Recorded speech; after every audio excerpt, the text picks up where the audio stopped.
은혜로 말미암아 그 전쟁에 참석하지 않을 수 있게 되었기에 이제 다윗이 살던 곳, 가족들이 있는 곳으로 돌아왔습니다. 시글락에 돌아왔더니 그곳이 아말렉 사람들에 의해서 완전히 탈취되고 그 가족들이 다 종으로 노예로 끌려가게 된 그 상황을 보게 됩니다. 그래서 다윗과 함께했던 병사들이 다윗에게 대해서 원망을 합니다. 우리가 가지 말아야 할 곳을 갔기 때문에, 그리고 우리가 이 자리를 비웠기 때문에 이렇게 우리의 가족들이 다 노예로 끌려가고 우리가 모든 것을 잃어버리지 않았느냐고 하면서 다윗을 돌로 치려고까지 했던 상황, 그런 절망적인 상황까지 이렇게 겪게 되었었습니다. 그리고 이제 하나님 앞에 다윗이 힘을 얻어서 여호와 하나님을 힘입고 용기를 얻었더라고 6절 말씀에서 되어 있는데, 힘을 입고 그리고 이제 하나님 앞에 물어서 하나님께서 쫓아가라고 하시는 응답을 듣고 그리고는 아말렉 사람들을 쫓아갑니다. 아말렉 군대는 분명히 다윗의 군대보다도 훨씬 숫자가 많았었습니다. 그래서 이렇게 이 아말렉 군대를 쫓아 내려가는데 중간에 아말렉 군대와 함께 했던 애굽인 노예 한 사람을 죽어가는 것을 만나서 그 사람으로 말미암아 이제 아말렉 군대로 인도함을 받게 됩니다. 길잡이를 삼아서 그 사람을 살려주고, 다윗의 입장에서는 지금 가족들을 찾아야 되는 상황이기 때문에 너무나 바쁘고 너무나 마음이 급하였을 것이지만 길거리에서 죽어가고 있는 이 사람을 외면하지 않고 이 사람을 도와주었기 때문에 오히려 아말렉 사람들이 어디로 갔는지를 알게 되고, 그리고 이제 그 사람을 길잡이로 해서 그 군대로 인도하여 내려갑니다. 16절부터 이제 오늘 본문을 보면 그가 다윗을 인도하여 내려가니 그들이 온 땅에 편만하여 블레셋 사람들이 땅과 유다 땅에서 크게 약탈하였으므로 말미암아 먹고 마시고 춤추고 있습니다. 그러니까 다윗이 새벽부터 이튿날 저물 때까지 그들을 치매 이틀에 걸쳐서 공격을 했다는 것이죠. 그들을 치매 낙타를 타고 도망한 소년 400명 외에는 피한 사람이 없었더라. 지금 도망한 사람만 해도 400명입니다. 그러니까 다윗은 지금 400명 가지고 이 아말렉 사람들을 공격했는데 살아서 돌아간 사람만 해도 400명이나 되니까 다윗이 공격했던 아말렉 사람들의 숫자는 굉장히 많았을 것으로 생각할 수 있습니다. 그리고 이제 다윗이 아말렉 사람들이 빼앗아갔던 모든 것을 도로 찾고 그의 두 아내를 구원하였고, 그리고 모든 이제 사람들까지 다 회복되었습니다. 이제 문제가 있습니다. 다윗이 아말렉 사람들을 쫓아가는 중간에 너무 힘들어서 600명 가운데서 200명은 더 이상 못 가는 사람들이 생기게 된 것이었습니다.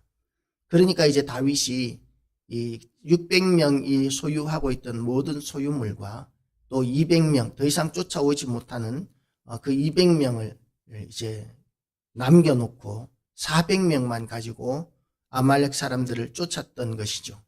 그리고 그 400명만으로 아말렉 사람들을 무찌르고 가족을 다 찾고 그리고 소유물도 다 찾아서 돌아오게 되었을 때에 그 소유물들 또 전리품들 빼앗겼던 것만 찾은 것이 아니라 이 아말렉 사람들이 여기저기를 돌아다니면서 침략하면서 빼앗았던 많은 재물들이 있었는데 그 재물들을 어떻게 나눌 것인가 하는 그런 문제가 생기게 되었습니다. 그래서 이 다윗과 함께 갔던 자들 가운데 악한 자와 불량배들은 이렇게 이야기합니다. 그들이 우리와 함께 가지 아니하였은즉 우리가 도로 찾은 물건은 무엇이든지 그들에게 주지 말고 각자의 처자만 데리고 떠나가게 하라 하는지라. 많이 나누면 개인에게 돌아오는 소유가 줄어들게 된다는 것이죠. 어렵게 목숨을 걸고 그 싸움에 참석해서 승리를 거두었고, 그리고 그 승리로 말미암아 전리품을 엄청나게 많이 거두어 왔는데 이 시냇가에서 소유물과 함께 쉬고만 있었던 200명에게까지 나누는 것은 어떻게 보면 불공평해 보이기도 합니다. 수고한 사람들이 더 많이 가져야 하고 목숨을 걸었던 사람들이 더 많이 가져야 할 텐데, 그런데 다윗은 나누는 원칙을 그렇게 하지 않습니다. 함께한 사람들 모두가 똑같이 공평하게 나누게 합니다. 다윗이 이르되 나의 형제들아 여호와께서 우리를 보호하시고 우리를 치러 온 그 군대를 우리 손에 넘기셨은즉 그가 우리에게 주신 것을 너희가 이같이 못하리라. 다윗이 그렇게 똑같이 나누어야 한다고 고집하는 이유가 이제 여기 있었습니다. 그 이유가 뭐냐면 이 전쟁에서 승리하는 것이 이것이 다윗과 그 400명이 잘 싸웠기 때문이 아니라 여호와 하나님께서 이기게 하셨기 때문에 우리가 이겼다라는 것이죠. 400명 가운데 한 사람도 죽은 사람 없이 이렇게 하나님께서 도우셨기 때문에 아말렉 사람들을 진멸하고 승리하고 그리고 이런 많은 전리품들을 얻게 되었는데 우리가 뭐 한 게 있고 뭐가 잘난 게 있다고 이렇게 사람들을 차별해서 이렇게 우리가 200명을 돌려보내고 뭐 서로 이렇게 분란을 일으키고 그렇게 할 것이 무엇이 있느냐라고 이렇게 이야기하고 있는 것이죠. 이 일에 누가 너희에게 듣겠느냐? 전장에 내려갔던 자의 분깃이나 소유물 곁에 머물렀던 자의 분깃이 동일할지니 같이 분배할 것이니라 하고, 이것은 세상의 분배 방법과는 완전히 다른 것이죠. 세상은 능력 위주로 이렇게 분배를 하고자 합니다. 그래서 공장에서 제일 하급직으로 일하고 있는 사람은 조금 주고 위에서 중요한 결정을 내려서 방향을 잘 잡는 경영자들에게는 많이 주고, 이것을 우리는 능력에 따른 분배라고 이렇게 생각을 합니다. 능력에 따른 분배 때문에 효율성이 높아지게 되고 더 많은 소득을 얻을 수도 있습니다. 한 사람의 지도자가 100명을 먹여 살린다라고 이렇게 이야기하고 있지 않습니까? 그래서 어떻게 보면 다윗의 이 생각은 참으로 불공평해 보이기는 하지만, 그러나 이 중간에 이 일을 이루게 하시는 분이 하나님이시라는 것을 우리가 인식한다면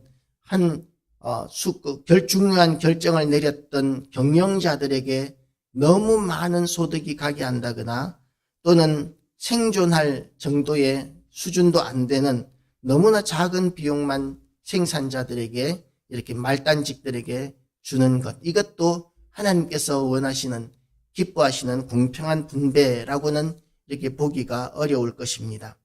그래서 우리가 하는 모든 일들 가운데 우리가 수고해야 하고 헌신해야 되지만, 잘해야 되지만, 모든 일들을 다 잘해야 하지만, 그러나 그 결과로 좋은 것들을 많이 얻게 되었을 때 그것은 나의 수고와 나의 능력만으로 된 것이라는 교만한 생각을 하는 것이 아니라 하나님께서 도우셨다라는 생각으로 우리에게 주신 모든 것들을 선한 청지기의 마음으로 하나님의 뜻대로 쓰고자 하는 그런 태도를 가지는 것이 성도의 마음이고, 그것이 하나님을 기쁘시게 해드리는 마음이고, 하나님께서는 그런 성도들에게 더 많은 것을 주시는 그런 경제적인 원칙을 하나님께서는 가지고 있습니다. 그날부터 다윗이 이것으로 이스라엘의 율례와 규례를 삼았더니 오늘까지 이르니라. 사실상 다윗의 입장에서는 또한 이렇게 소유물 곁에서 소유물을 지키는 200명이 한 역할도 귀하다고 이렇게 생각할 수 있었을 것입니다. 왜냐하면 이스라엘을 공격하기 위해서 블레셋 군대를 이렇게 모았을 때 그때 다윗의 모든 군대를 이끌고 블레셋 군대에 참석했었습니다. 왜냐하면 그 블레셋의 보호를 받고 있는 상황이었기 때문에 그럴 수밖에는 없었던 것이죠. 그런데 만약에 다윗이 자기의 군대의 한 반이라도 남겨놓았으면, 그러면 어쩌면 이렇게 가족들이 잡혀가고 소유물이 다 빼앗기고 집이 다 불타버리는, 마을이 다 불타버리는 이런 절망적인 일은 겪지 않았을지도 모르겠습니다. 그렇기 때문에 이 소유물을 지켰던 200명이 감당했던 일도 귀한 일로 여겼던 것이죠. 우리가 하고 있는 모든 일들이 다 귀한 일인 줄로 믿으시기 바랍니다. 그래서 가치 있는 일이고, 어떻게 보면 사람들의 기준으로 보면 정말 가치 없는 일인 것처럼 보이는 일이라 할지라도 그 일이 꼭 필요한 일이고 그 일을 감당하는 사람이 있기 때문에 능력 있는 사람들이 능력 있는 그 능력에 합당한 더 많은 일, 또 다른 일들을 할 수 있었다라는 것을 받아들일 때 우리는 이렇게 서로에게 대하여 차별하는 것이 아니라 이렇게 나눌 수 있는 그런 마음을 우리가 가지게 되는 것이죠. 26절부터 보면 이제 다윗이 시글락에 이르러 전리품을 그의 친구 유다 장로들에게 보내어 이르되 라고 이렇게 이야기하면서 다윗이 그 소유물, 이 전리품을 나누는 원칙이 지금 자기와 함께한 사람들만 나누는 것이 아니라 자기 식구들만 나누는 것이 아니라 지금 다윗은 너무나 많은 사람들에게 이 소유물을 나누고 있습니다. 전리품이 얼마나 많았으면 이렇게 나누는지 모르겠는데 나만 생각하고 우리 식구만 생각하고 우리 교회만 생각하는 것이 아니라 지금 다윗은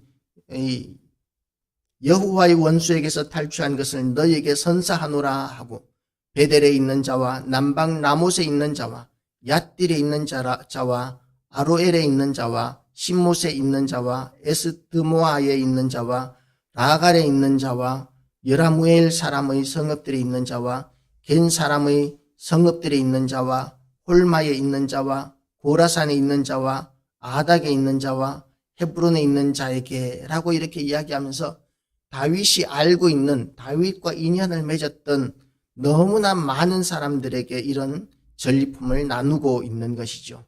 이런 풍성한 나눔이 다윗의 리더십입니다. 다윗이 이렇게 많은 것들을 많은 사람들에게 이런 소유물들을 나눈다고 했을 때 다윗과 함께한 600명의 병사들은 그 일을 기뻐하지 않는 사람도 있었을 것입니다.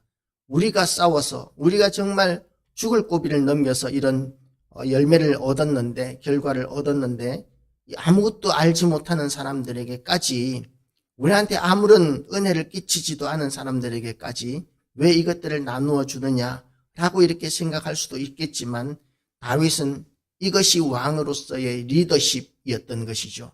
이렇게 다윗이 좋은 일이 있을 때마다 이런 가까운 사람들, 자기의 사람들에게 이렇게 아무런 자기에게 다윗에게 유익을 주지 않았던 사람이라 할지라도 나누어 줄 아는 것을 통해서 마음을 살 수 있었고 그래서 다윗이 왕으로 등극하는데 굉장히 중요한 역할들을 이 사람들이 하게 됩니다. 그래서 우리는 눈앞의 것에 급급해가지고 눈앞의 일들만 바라보고 우리가 우리의 욕심을 채우기에 바쁜 그런 일상들을 살 때가 참으로 많지만 그러나 우리가 하나님의 인도하심을 따라서 하나님께서 우리에게 주신 것들이 다 하나님의 것인 줄로 믿고 선한 청지기로서 낭비하는 것이 아니라 잘 관리하고 하나님께서 주게 하시는 곳에 줄 알 때에 우리는 하나님이 기뻐하시는 다윗과 같이 하나님께서 우리를 세우시는 그 놀라운 영광의 자리의 주인공이 되게 해 주실 것입니다. 우리가 그 영광의 자리의 주인공이 다 되시기를 주님의 이름으로 축복합니다. 기도하시겠습니다.